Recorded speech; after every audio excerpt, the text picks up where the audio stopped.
জাতীয়তাবাদী ছাত্র দলের আজকের এই মহাসমাবেশের সম্মানিত সভাপতি রাকিব, উপস্থিত বাংলাদেশ জাতীয়তাবাদী দলের সম্মানিত মহাসচিব জনাব মির্জা ফখরুল ইসলাম আলমগীর, উপস্থিত জাতীয় নেতৃবৃন্দ, মঞ্চে উপস্থিত, আমার সামনে উপস্থিত সমাবেশে অংশগ্রহণ করে লাখো তরুণ সহকর্মীবৃন্দ, ভবিষ্যৎ বাংলাদেশের সদস্যবৃন্দ, আসসালামু আলাইকুম। প্রিয় ভাই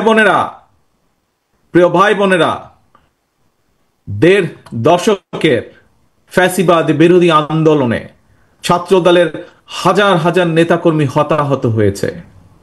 মামলা, হামলা, জেল, জুলুম, নির্যাতন, খুন, গুম, অপহরণের শিকার হয়েছে ছাত্র দলের হাজারো হাজারো নেতাকর্মী। শুধুমাত্র এই যে জুলাই গণ অভ্যুত্থান, এই জুলাই গণ অভ্যুত্থানেই চট্টগ্রামের ছাত্রদল নেতা ওয়াসিম সহ শতাধিক নেতাকর্মী শহীদ হয়েছে আমাদের, আরো আহত হয়েছে হাজারো হাজারো। গণ অভ্যুত্থানের সময় শুধুমাত্র ছাত্র দলেরই 2000-এরও বেশি নেতাকর্মী গ্রেফতার হয়েছে। প্রিয় সহকর্মীবৃন্দ, যেই সংগঠনে তোমাদের মতন এমন সাহসী মায়ের সন্তানেরা রয়েছে, সেই সংগঠনের অগ্রযাত্রাকে কোনো দিন কেউ ঠেকিয়ে রাখতে পারবে না ইনশাল্লাহ। এই যে পলাতক, পরাজিত, স্বৈরাচার, নিষ্ঠুর নির্মমতা চালিয়েও কিন্তু ছাত্র দলের এই অগ্রযাত্রাকে তারা দমিয়ে রাখতে পারে নাই, এবং আজকের এই লক্ষ মানুষের সমাবেশ, লক্ষ ছাত্র ছাত্রীর সমাবেশ আবারও সেটি প্রমাণ করে দিয়েছে। প্রিয় ভাই বোনেরা, এই সমাবেশে উপস্থিত তোমাদেরকে এবং তোমাদের মাধ্যমে আমি সারা বাংলাদেশের জাতীয়তাবাদী ছাত্র দলের সকল নেতাকর্মী সমর্থকদেরকে জানাই বিরচিত অভিনন্দন। একটি কথা মনে রাখবে সবাই, তোমরা যদি তোমরা আগামী দিন সাহস এবং সততার সঙ্গে এগিয়ে যাও, তাহলে বাংলাদেশের গণতান্ত্রিক আমি জনগণ তোমাদের সাথে আছে, ইনশাল্লাহ তোমাদের সাথে ভবিষ্যতেও তারা থাকবে।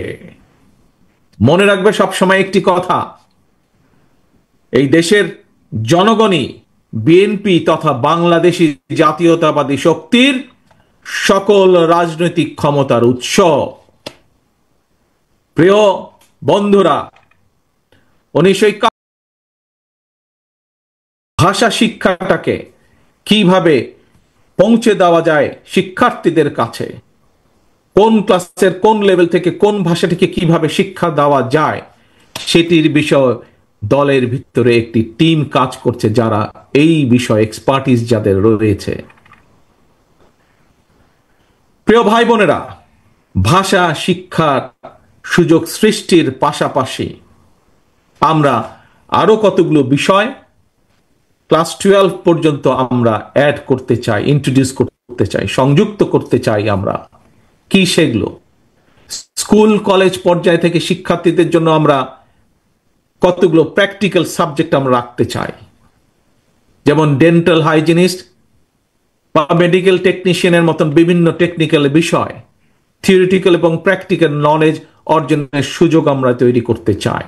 এবং ইনশাল্লাহ আগামী দিনে জনগণের রায়, বাংলাদেশ জাতীয়তাবাদী দল দেশ পরিচালনার দায়িত্ব পেলে দ্রুততার সঙ্গে এই বিষয়গুলো আমরা শিক্ষার্থীদের জন্য ইন্ট্রোডিউস বা বাস্তবায়নের কাজ শুরু করব, বাস্তবায়ন করব ইনশাল্লাহ।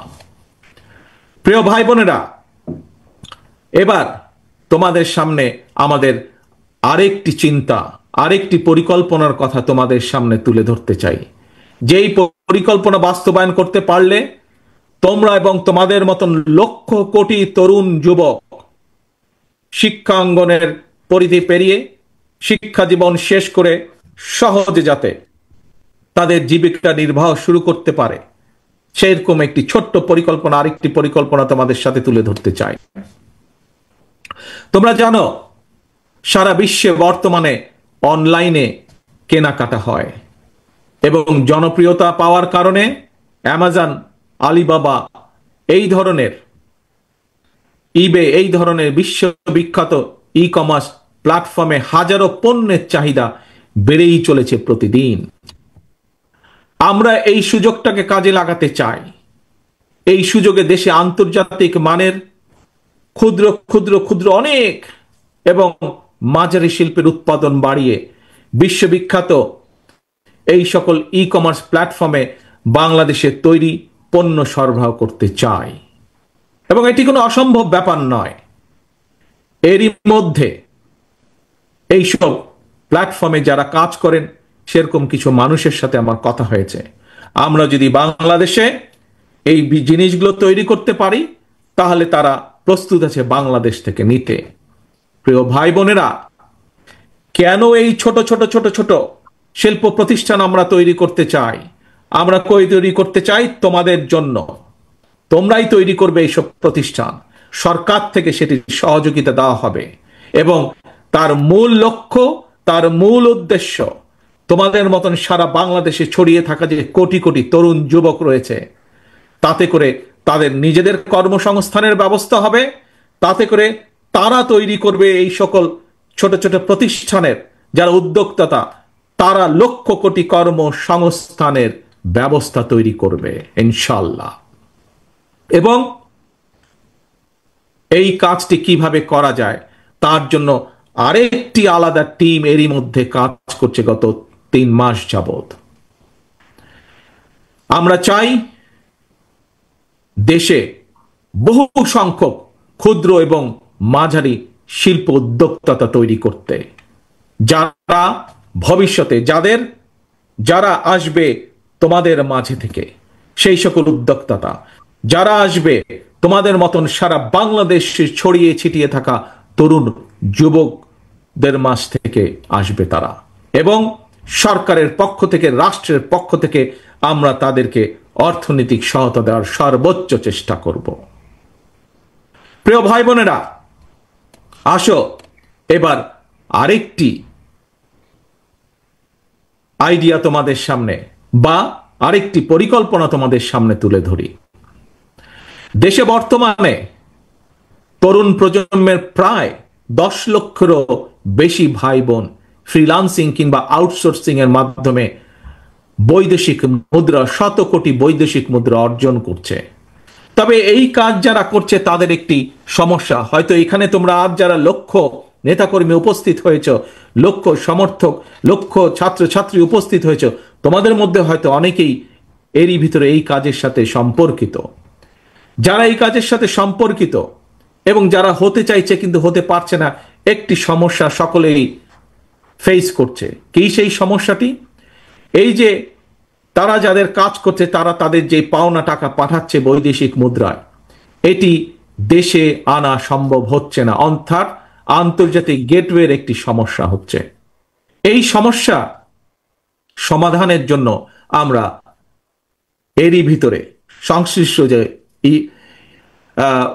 পেপাল আছে, স্ট্রাইপ আছে, ওয়াইজ আছে, তাদের সঙ্গে আমরা এরই মধ্যে কথা বলেছি, এবং এরই মধ্যে কথা বলার মাধ্যমে আমরা অন্তত এতটুকু আসতে পেরেছি যে ইনশাল্লাহ আমরা সরকার গঠনে সক্ষম হলে জনগণের সমর্থন নিয়ে দ্রুততার সাথে আমরা এই সমস্যাটির সমাধান করতে পারবো ইনশাল্লাহ।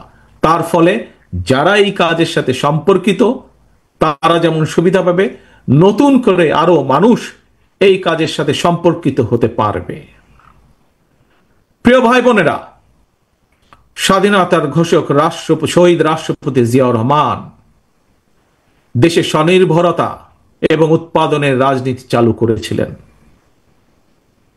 মাদার অফ ডেমোক্রেসি দেশনেত্রী বেগম খালেদা জিয়া দেশে নারী শিক্ষার প্রসার ঘটিয়েছিলেন। স্বনির্ভর জনগণ, স্বনির্ভর বাংলাদেশ, এটা গঠনের ধারাবাহিকতায় বিএনপি বর্তমানে দেশে বিদেশে কর্মসংস্থান সৃষ্টি এবং নিরাপদ কর্ম পরিবেশ নিশ্চিত করার রাজনৈতিক কর্মসূচি এবং পরিকল্পনা গ্রহণ করছে। এর মধ্যে কয়েকটি প্ল্যান প্রোগ্রাম আমি তোমাদের সামনে তুলে ধরেছি। এর বাইরেও আমরা কৃষি, ক্রীড়া, স্বাস্থ্য, পরিবেশ সহ প্রতিটি সেক্টরে সুনির্দিষ্ট পরিকল্পনা নিয়ে আমরা কাজ করছি। তবে সকল কর্ম পরিকল্পনা যদি যথাযথভাবে বাস্তবায়ন করতে হয়, তার জন্য প্রয়োজন তারুণ্য নির্ভর একদল মেধাবী মানুষ।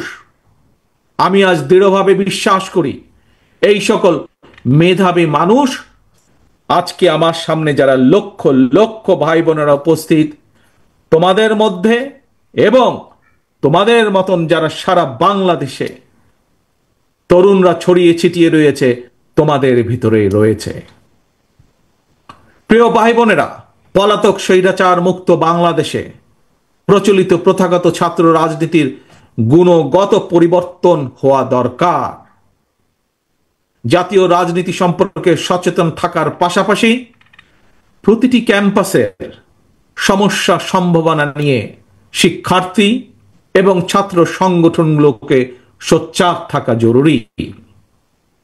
আগামীর বাংলাদেশে একটি জ্ঞান এবং মেধাভিত্তিক শাসন প্রশাসনের জন্য তোমরা তোমাদের নিজেদেরকে যোগ্যতম হিসেবে গড়ে তোলার প্রতিজ্ঞা করতে হবে। জ্ঞান অর্জন আর লেখাপড়াই হতে হবে তোমাদের প্রথম এবং প্রধান অগ্রাধিকার। প্রিয় ভাই বোনেরা, প্রিয় বন্ধুরা, তোমরা যাতে নিরাপদ এবং সুন্দর পরিবেশে লেখাপড়া করতে পারো, এজন্য তোমাদের জন্য ক্যাম্পাসের নিরাপত্তা এবং সুযোগ সুবিধা বাড়ানো প্রয়োজন বলে আমরা মনে করি। লাইব্রেরিগুলোকে মডার্নাইজ করা, অনলাইন এবং অফলাইনে লাইব্রেরি কেন্দ্রিক বহুমুখী শিক্ষার সুযোগ চালু করা প্রয়োজন। আমি বিশ্বাস করি শিক্ষার্থী এবং শিক্ষা ব্যবস্থার উন্নয়নে যেই অর্থ রাষ্ট্র বরাদ্দ করে, যেই অর্থ রাষ্ট্র খরচ করে, সেটি কোনো ব্যয় নয়, বরং শিক্ষার্থী এবং শিক্ষা ব্যবস্থার উন্নয়নে যেই অর্থ ব্যয় করা হয় সেটিকে আমি বিনিয়োগ হিসাবে দেখি, রাষ্ট্রের বিনিয়োগ হিসাবে দেখি, ভবিষ্যৎ নির্মাণের বিনিয়োগ হিসাবে আমি এটিকে দেখি। প্রিয় ভাই বোনেরা, দেশকে তাবেদার রাষ্ট্রে পরিণত করে রাখতে বিগত ১.৫ দশকে ফ্যাসিস্ট চক্র দেশের শিক্ষা ব্যবস্থাকে ধ্বংস করে দিয়েছিল, যার সাক্ষী তোমরা নিজেরাই। নানা অপকৌশলে আশ্রয় নিয়েছিল। শিক্ষার্থীদের নিরাপত্তা নিশ্চিত করার পরিবর্তে শিক্ষাঙ্গনকে সন্ত্রাসীদের নিরাপদ আস্তানা হিসাবে ব্যবহার করেছিল তারা। প্রিয় ভাই বোনেরা, আজ এই মুহূর্তে লক্ষ লক্ষ তোমরা আজ শাহবাগে যেখানে এই সমাবেশে তোমরা বসেছ, যেখানে এই সমাবেশ অনুষ্ঠিত হচ্ছে, এর পাশেই কিন্তু খুব সম্ভব তোমাদের হাতের বাম পাশে হবে বোধহয়, হাতের বাম পাশে অর্থাৎ মঞ্চে যারা বসে আছেন তাদের ডান পাশে, মঞ্চের সামনে তোমরা যারা বসে আছো খুব সম্ভব তোমাদের হাতের বাম পাশে ঢাকা বিশ্ববিদ্যালয়, ঐতিহাসিক ঢাকা বিশ্ববিদ্যালয়। এই ঢাকা বিশ্ববিদ্যালয়ের সঙ্গে ইতিহাস জড়িয়ে আছে বাংলাদেশের গৌরবোজ্জ্বল ইতিহাস, ঐতিহ্য, মুক্তিযুদ্ধ। ফ্যাসিবাদ শাসনামলে ভিন্ন দল ভিন্ন মতের শিক্ষার্থীদের জন্য এই ঢাকা বিশ্ববিদ্যালয়ের ক্যাম্পাসগুলোকে সেই সময় কনসেন্ট্রেশন ক্যাম্পে পরিণত করা হয়েছিল। বর্তমানে যারা এই ঢাকা বিশ্ববিদ্যালয়ের শিক্ষার্থী, তাদের সামনে এই ক্যাম্পাসকে জ্ঞান চর্চা এবং গবেষণার একটি নিরাপদ ভূমি হিসাবে প্রতিষ্ঠার সুযোগ এসেছে। প্রাচ্যের অক্সফোর্ড খ্যাত এই বিশ্ববিদ্যালয়ের গৌরবজনক ইতিহাস আবারও ছড়িয়ে দিতে হবে তোমাদের যারা উত্তরসূরি শিক্ষার্থী তাদের মনের ভিতরে। ঢাকা বিশ্ববিদ্যালয় ছাত্র দলের নেতাকর্মী এবং কিছু সংখ্যক শিক্ষার্থীর সঙ্গে আমি সরাসরি কথা বলেছি। ঢাকা বিশ্ববিদ্যালয়ের আবাসন সংকট নিরসনে আবাসিক হলগুলোতে বসবাস এবং খাবারের মান বাড়ানো অত্যন্ত জরুরি। এ ব্যাপারে আমি শিক্ষার্থীদের সঙ্গে কথা বলে হলগুলোতে বিদ্যমান সমস্যা এবং সমাধানের একটি লিখিত প্রস্তাবনা বিএনপির কাছে উপস্থাপনের জন্য ঢাকা বিশ্ববিদ্যালয় ছাত্র দলের নেতাদেরকে, কর্মীদেরকে আমি আহ্বান জানাই।